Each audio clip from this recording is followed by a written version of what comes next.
Good morning, fellow Nigerians. Today, 15th of January, a very special and unique day in 2023, as it was 53 years ago, 40 days from today, Nigerians will be voting in an election that many regard as most crucial and an essential decision we have to make as a nation, and particularly for our children and youth. Given the sad state of our dear nation, alarming insecurity, unemployment, poverty, inflation, debt, hunger, disunity, hopelessness, and many other indices of the failing state.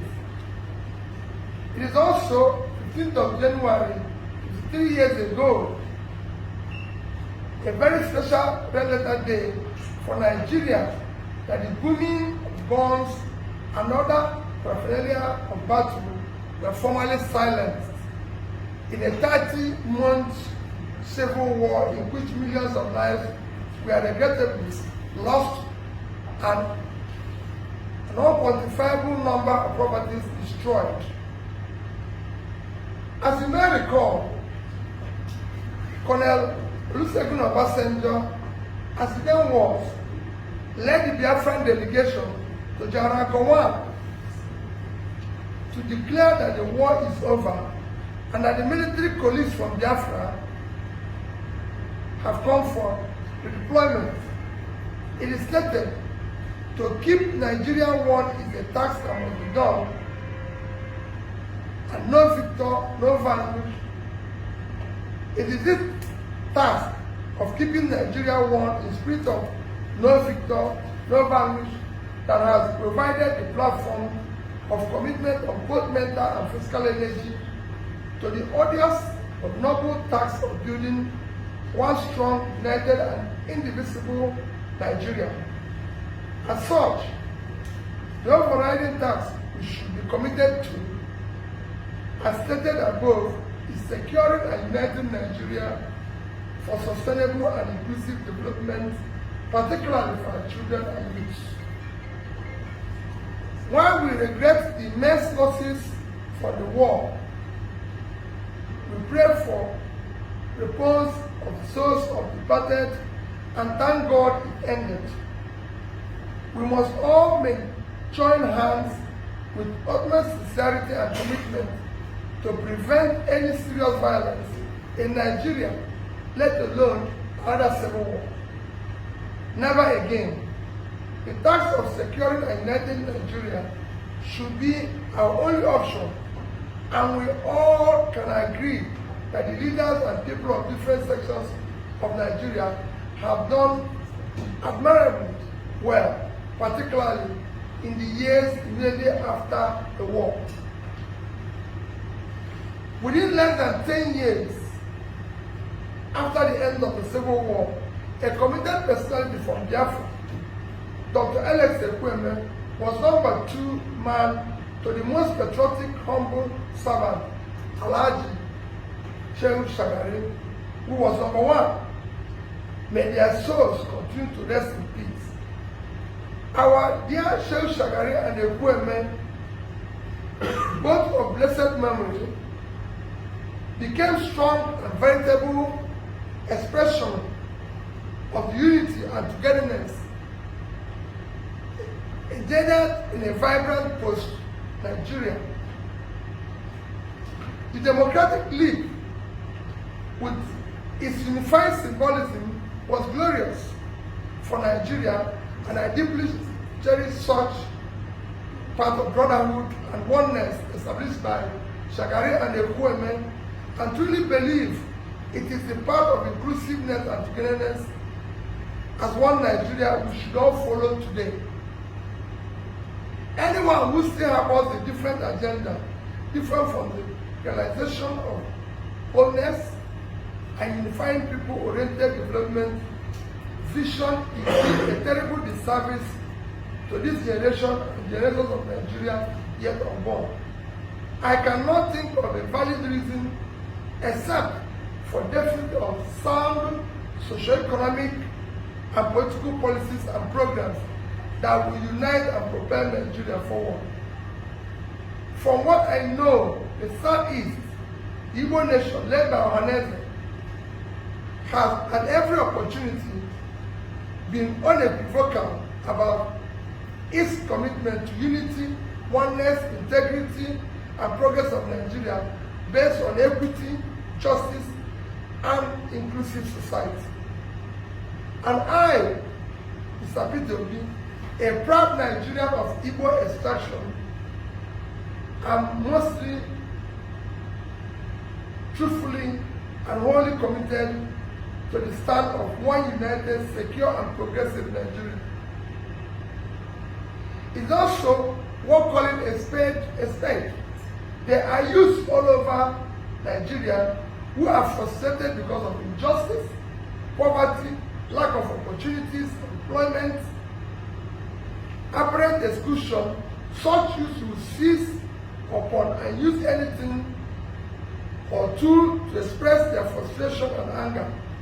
I believe some of those who are agitating are doing so partly due to failures of creating an inclusive and progressive Nigeria.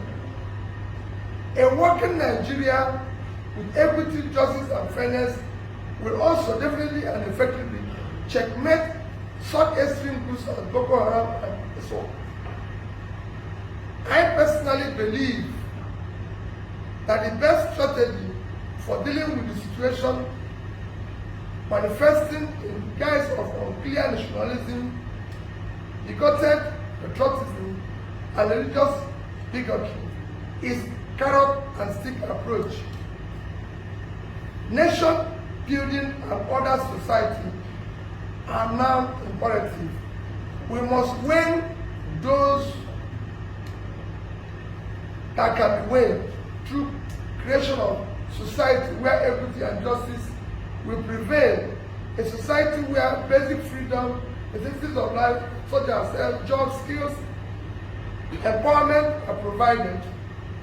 There must be a national program for those who accept carrot approach.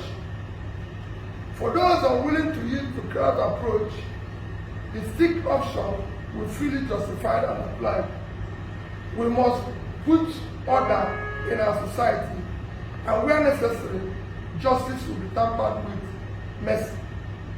I believe that various agitation groups will stop the agitation when they see patriotic leadership imbued with fairness, equity, justice, and determination for a very inclusive and progressive society. Every rational human being can change when he sees good reason to do so. Such incentives requires right approach, effort, and time. It is unfair to use the misconduct or position of one or few persons in an ethnic group to stigmatize the entire group. It is wrong approach and should not be so. I have repeatedly said I will sit down and discuss with all agitators, believing that we must continue to talk and negotiate to achieve positive results. Today marks 53 years since the Civil War formally ended. Let us accept the war has truly ended. To try to continue to fight a civil war today, after 53 years, will be a great disservice to Nigeria and Nigerians, particularly for our heroes who diligently labored to secure and unite us. Let us rallying anthem be, though tribes and tongues differ, in brotherhood we stand.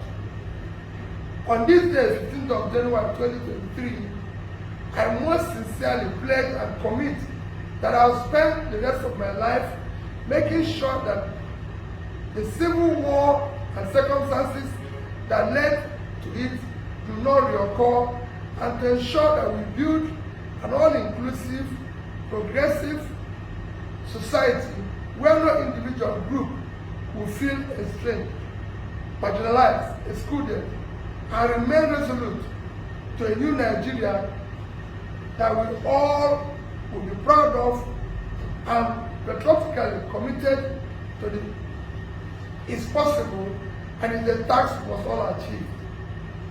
Today, 133 million Nigerians live in multi-dimensional poverty. 20 million children are out of school. We have near 40% unemployment, with about 60% youth unemployment.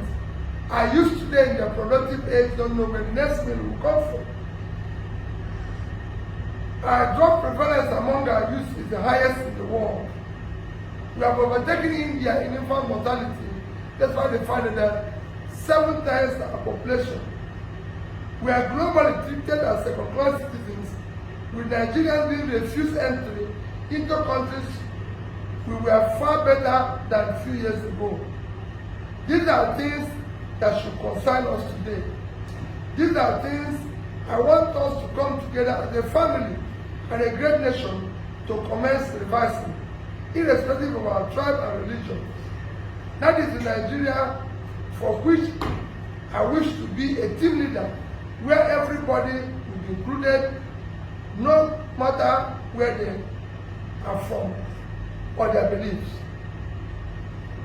There's a critical junction at times in which every nation must seize a moment to define or redefine its history. For Nigeria, the moment is now. Today marks 53 years of Nigerian reunification after the Civil War. A new year and a new Nigeria is possible. A nation bound in freedom, peace, unity, justice, and prosperity is realizable. Let us join hands in love and brotherhood to build a new Nigeria with God, our creation, and guiding a noble cause. God bless you all, and Federal Republic of Nigeria.